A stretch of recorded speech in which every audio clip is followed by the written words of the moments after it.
adik-adik. Wah, senang sekali hari ini Kak Naren bisa bertemu lagi dengan adik-adik di ibadah Kids Impact. Bagaimana kabarnya adik-adik hari ini? Semua sehat? Semua happy? Semua luar biasa? Coba adik-adik yang kabarnya luar biasa, boleh dong kepalkan tangannya. Terus kalau Kak Naren tanyain bagaimana kabarnya hari ini, sama-sama bilang luar biasa dengan semangat ya adik-adik ya. Oke, sekali lagi ya Kak Naren mau tanya adik-adik, bagaimana kabarnya adik-adik hari ini? Luar biasa? Luar biasa. Nah adik-adik, hari ini kita masih akan melanjutkan seri firman Tuhan tentang melayani. Judul firman kita hari ini adalah karakter untuk melayani. Apa adik-adik? Ya, karakter untuk melayani. Hari ini kita mau belajar dari tokoh yang sangat luar biasa. Siapa ya kira-kira tokoh itu? Nah, sebelum kita pelajari firman Tuhan hari ini, Kak Naren mau ajak adik-adik untuk berdoa lebih dahulu ya. Yuk adik-adik, sekarang kita mau berikan sikap yang terbaik. Yang masih lari-lari, yuk duduk yang baik dulu. Yang masih ngobrol-ngobrol, yuk duduk yang manis. Kita mau berdoa dulu ya adik-adik ya. Kak Naren ajak adik-adik untuk lipat tangannya. Lalu tutup matanya. Kita mau berdoa ya adik-adik ya. Tuhan Yesus, terima kasih Tuhan Yesus untuk berkat-Mu, untuk kebaikan-Mu kepada setiap kami hari ini Tuhan. Tuhan, sebentar lagi Tuhan Yesus, kami mau mendengarkan firman-Mu. Kiranya Tuhan, Kau yang ajar kami jadi anak-anak yang taat, anak-anak yang dengar-dengaran akan firman-Mu. Buka telinga kami Tuhan, buka hati kami sehingga setiap firman yang disampaikan oleh kakak guru kami Tuhan dapat kami dengar dengan baik, kami remakan, bahkan terlebih daripada itu Tuhan Yesus, kami bisa menjadi pelaku firman-Mu. Terima kasih Tuhan Yesus, hanya di dalam nama Tuhan Yesus kami sudah berdoa dan mengucap syukur. Haleluya. Amin.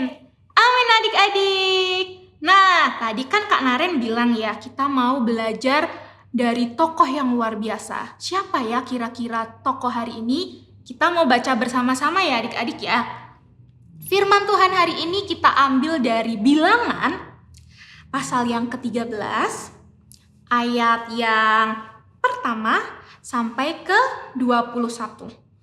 Bilangan 13 ayat 1 sampai 21. Lalu kita lanjutkan lagi ya adik-adik ya ke Bilangan 14 ayatnya yang ke-6 sampai 10 dan ayat yang ke-30.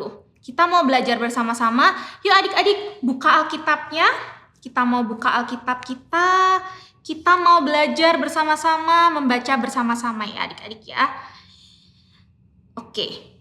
Bilangan 13 ayat 1 sampai 21. Ke-12 pengintai.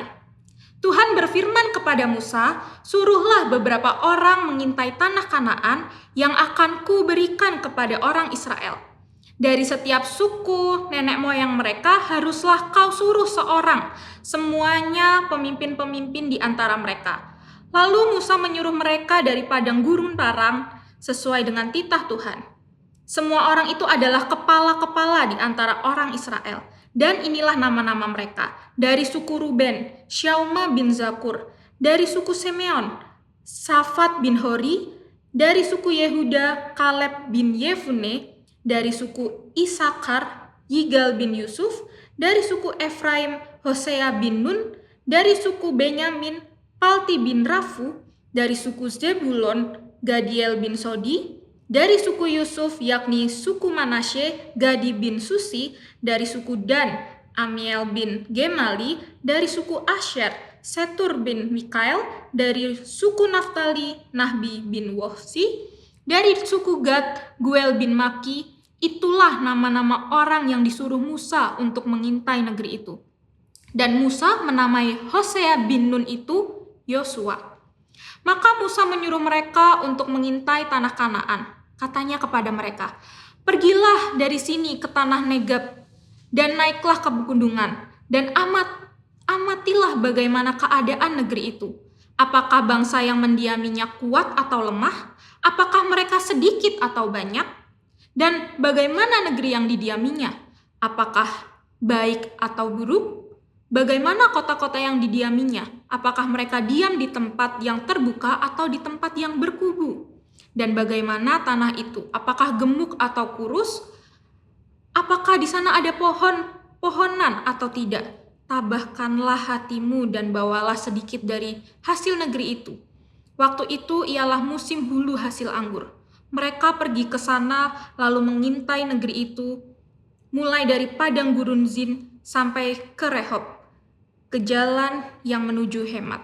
Kita lanjut ya adik-adik ya ke Bilangan 14 ayat 6 sampai dengan ayat yang ke-10. Tetapi Yosua bin Nun dan Kaleb bin Yefune yang termasuk orang-orang yang telah mengintai negeri itu mengoyakkan pakaiannya dan berkata kepada segenap umat Israel, negeri yang kami lalui untuk diintai itu adalah luar biasa baiknya. Jika Tuhan berkenan kepada kita, maka Ia akan membawa kita masuk ke negeri itu dan akan memberikannya kepada kita. Suatu negeri yang berlimpah-limpah susu dan madunya.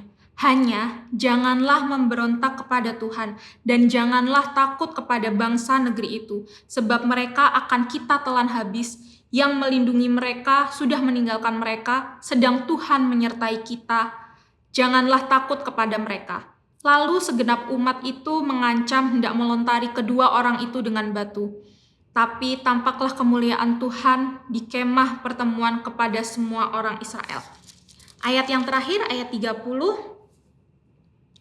Bahwasanya kamu ini tidak akan masuk ke negeri yang dengan mengangkat sumpah telah kujanjikan akan kuberikan kepadamu,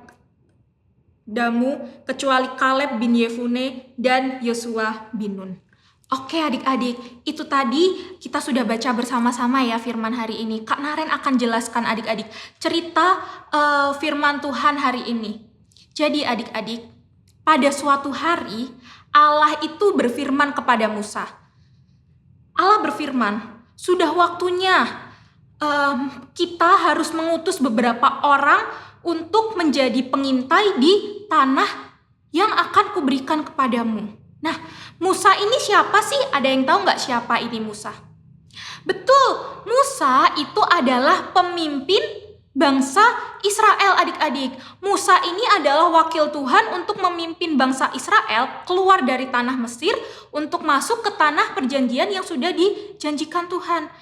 Nah, melalui Musa, Tuhan itu berbicara kepada bangsa Israel adik-adik. Ketika itu Tuhan menyuruh Musa untuk memilih 12 orang adik-adik untuk menjadi pengintai. Kenapa Kak yang dipilih 12 orang padahal kan orang Israel ada banyak? Kenapa yang dipilih cuma 12 orang?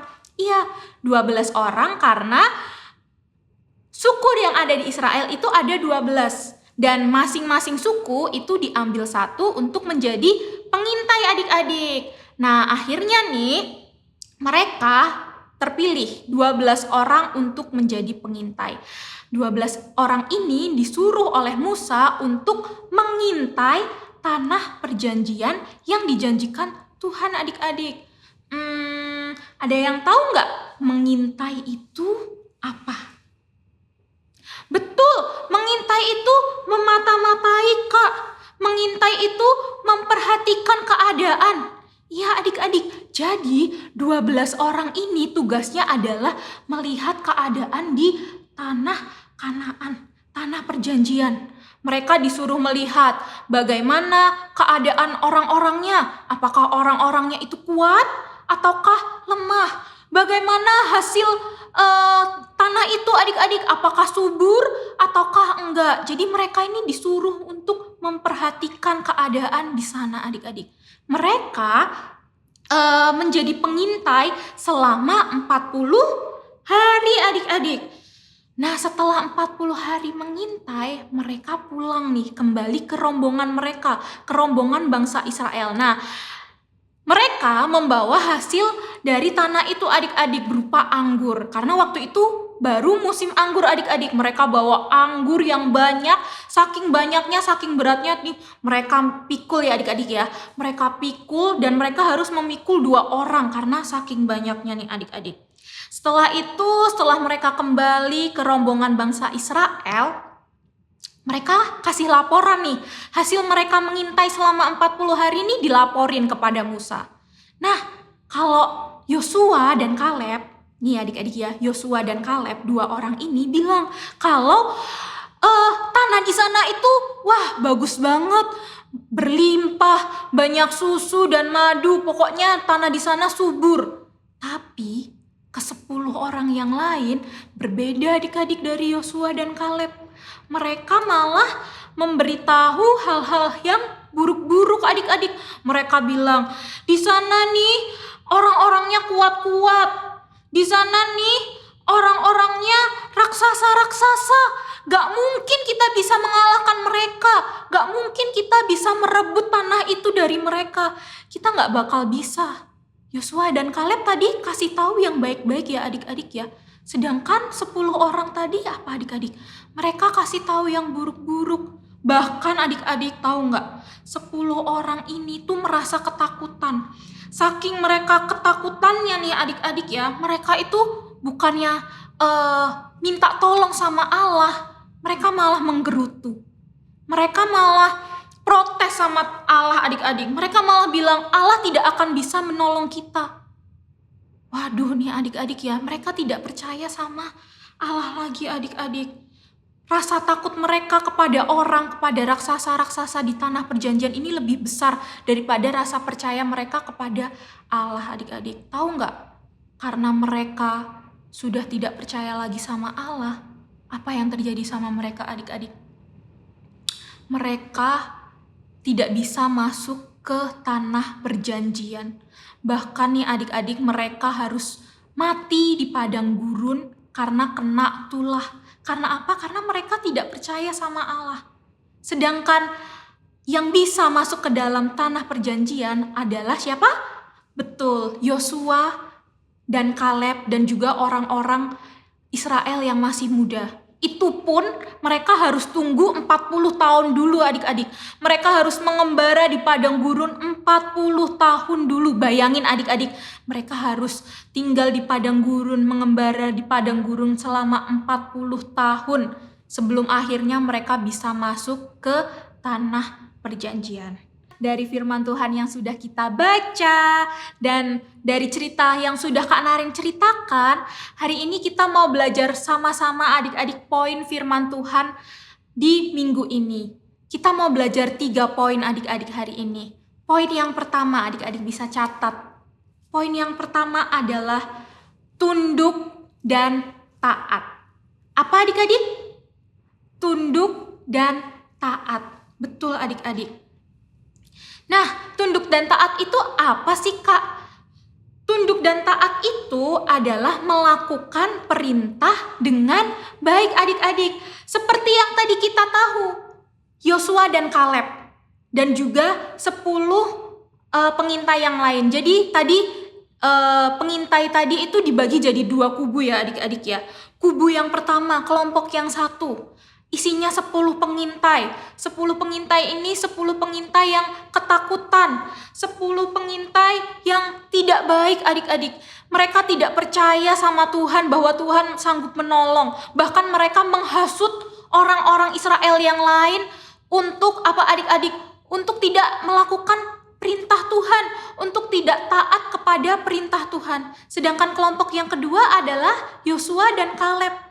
Mereka adalah kelompok yang tunduk dan taat kepada Tuhan. Dari 2 kelompok ini, mana yang harus kita contoh? Ayo. Betul, Yosua dan Kaleb. Karena apa? Karena mereka tunduk dan taat. Meskipun ya adik-adik ya, mereka tahu kalau betul di sana ada raksasa. Betul di sana orangnya kuat-kuat. Tapi apa adik-adik? Mereka tunduk dan taat. Apa yang Tuhan perintahkan mereka lakukan. Apa yang Tuhan mau mereka lakukan adik-adik. Bahkan ketika keadaan di depan mata itu gak enak ya adik-adik ya. Bahkan mereka harus menghadapi raksasa, mereka tetap percaya sama Tuhan bahwa Tuhan itu sanggup menolong. Mereka percaya dan mereka tunduk juga taat kepada Tuhan adik-adik. Seperti Yosua dan Kaleb, sama juga adik-adik, kita harus jadi anak-anak yang tunduk dan taat. Di mana Kak kita harus tunduk dan taat? Di rumah adik-adik, kita harus tunduk dan taat kepada siapa kalau di rumah? Betul, kepada papa dan mama kita. Ketika papa dan mama kita memberikan nasihat, ketika papa mama kita memberikan perintah, tugas kita apa? Tugas kita harus mendengarkan dengan baik. Kita harus taat, kita harus tunduk kepada papa mama kita. Karena papa mama kita adalah wakil Tuhan. Ketika di sekolah juga sama. Kalau ada bapak ibu guru, ada miss-nya kasih tahu yang baik, ada miss-nya memberikan peraturan yang baik untuk adik-adik, memberikan nasihat kepada adik-adik. Adik-adik harus tunduk dan taat. Ketika di gereja, ketika di Kids Impact, kakak gurunya kasih nasihat, kakak gurunya kasih tahu adik-adik mana yang baik, mana yang harus dilakukan. Adik-adik dengarkan dengan baik, adik-adik lakukan dalam kehidupan adik-adik sehari-hari. Itu yang namanya tunduk dan taat. Adik-adik mau tunduk dan taat? Mau ya, Kak Naren percaya adik-adik di Kids Impact adalah anak-anak yang tunduk dan taat. Lalu yang kedua adik-adik, setia melayani. Apa adik-adik? Betul, setia melayani. Tahu nggak adik-adik? Tadi Kak Naren sudah cerita ya, apa sih akibatnya kalau kita itu jadi orang yang tidak setia, yang tidak melakukan perintah Tuhan? Ya, seperti 10 orang pengintai tadi adik-adik, mereka tidak setia, mereka tidak mau melakukan apa yang Tuhan mau dalam hidup mereka. Yang terjadi apa? Mereka tidak bisa masuk ke dalam tanah perjanjian. Bahkan mereka harus mati karena kena tulah adik-adik. Itu karena mereka tidak setia. Dan kita harus contoh Yosua dan Kaleb, mereka setia adik-adik. Mereka melakukan perintah Tuhan. Mereka benar-benar tunduk taat dan setia kepada Tuhan adik-adik. Meskipun mereka harus menunggu 40 tahun. 40 tahun tuh gak bentar loh adik-adik, 40 tahun itu lama. Tapi apa? Mereka tetap setia, mereka tetap melakukan apa yang Tuhan mau. Akhirnya mereka mendapatkan tanah perjanjian itu adik-adik, tanah yang sangat luar biasa, yang berlimpah susu dan madunya adik-adik. Nah sama, kita juga harus setia adik-adik. Kita harus setia kepada siapa? Kepada Tuhan. Caranya gimana Kak setia kepada Tuhan? Rajin beribadah adik-adik, rajin sekolah minggu, rajin baca Alkitab, rajin berdoa, rajin menyembah Tuhan adik-adik. Itu adalah contoh yang setia. Ketika adik-adik sudah terlibat dalam pelayanan juga adik-adik harus setia. Meskipun nih ya adik-adik ya kelihatannya capek Kak, aku habis pulang dari sekolah harus latihan, harus pelayanan. Adik-adik harus setia adik-adik. Mungkin adik-adik bilang merasakan kalau Kak waktu aku pelayanan temanku nih ngeselin, atau enggak yang ngajarin aku nih ngeselin adik-adik. Adik-adik gak boleh patah semangat, adik-adik harus setia. Ketika adik-adik setia sungguh-sungguh, Kak Naren percaya pelayanan adik-adik semakin maju, hidup adik-adik semakin maju, adik-adik akan mendapatkan sesuatu yang luar biasa daripada Tuhan. Yuk Kak Naren ajak adik-adik, yuk terus setia ya adik-adik, terus setia. Yang terakhir adik-adik, punya komitmen untuk berkembang. Ketika Yosua dan Kaleb 40 tahun mengembara di padang gurun, mereka tuh gak santai-santai aja adik-adik, tapi mereka punya komitmen untuk berkembang. Karena itu mereka tetap bekerja keras, mereka tidak malas-malasan, sampai akhirnya ketika Musa yang menjadi pemimpin bangsa Israel itu mati adik-adik, yang menggantikan Musa adalah Yosua dan Kaleb yang mendukung Yosua untuk memimpin bangsa Israel. Itu adalah contoh komitmen untuk berkembang adik-adik. Jangan mau stuck, jangan mau cukup cuman satu hal aja yang adik-adik bisa. Kalau adik-adik pelayanan, jangan mau cuman bisa 1 lagu, belajar terus sampai akhirnya bisa 10 lagu. Kalau adik-adik dancer nih ya adik-adik ya, jangan mau cuman bisa 1 gerakan, tapi punya komitmen terus berkembang sampai adik-adik jago melakukan apa yang jadi bidangnya adik-adik. Oke adik-adik, semuanya mau? Semuanya mau ya, Kak Naren percaya adik-adik semuanya punya 3 karakter untuk melayani ini. Adik-adik tunduk, adik-adik setia, adik-adik taat, dan adik-adik punya komitmen untuk berkembang. Nah adik-adik, yuk yang mau terus-terus dipakai Tuhan untuk melayani, kita mau sama-sama berdoa sama Tuhan. Kak Naren mau ajak adik-adik untuk taruh tangan kirinya di dada, angkat tangan kanannya, kita mau berdoa ya adik-adik ya. Tuhan Yesus, terima kasih Tuhan, kami telah mendengarkan firman-Mu Tuhan.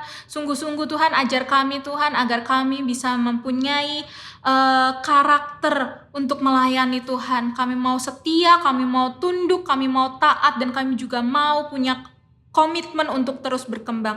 Ajar kami Tuhan, agar kami sungguh-sungguh jadi anak-anak yang menyenangkan hati Tuhan. Terima kasih Tuhan Yesus, hanya di dalam nama Tuhan Yesus kami sudah berdoa dan mengucap syukur. Haleluya.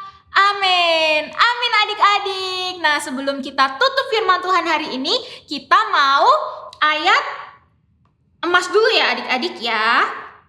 Semuanya Kak Naren ajak bangkit berdiri deh supaya lebih semangat ayat emasnya.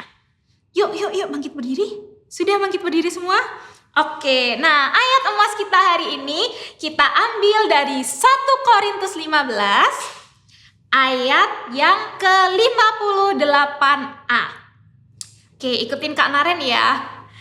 Karena itu, saudara-saudaraku yang kekasih, berdirilah teguh, jangan goyang, dan giatlah selalu dalam pekerjaan Tuhan. Oke adik-adik bisa hafalkan, adik-adik bisa minta tolong papa, mama, atau kakak adik-adik untuk bantu nih cek bener nggak ya adik-adik sudah hafal. Oke adik-adik, nah firman Tuhannya sudah selesai. Kalau gitu sampai ketemu lagi di ibadah Kids Impact minggu depan. Tetap sehat, tetap semangat, tetap sukacita. Tuhan Yesus memberkati. Bye-bye.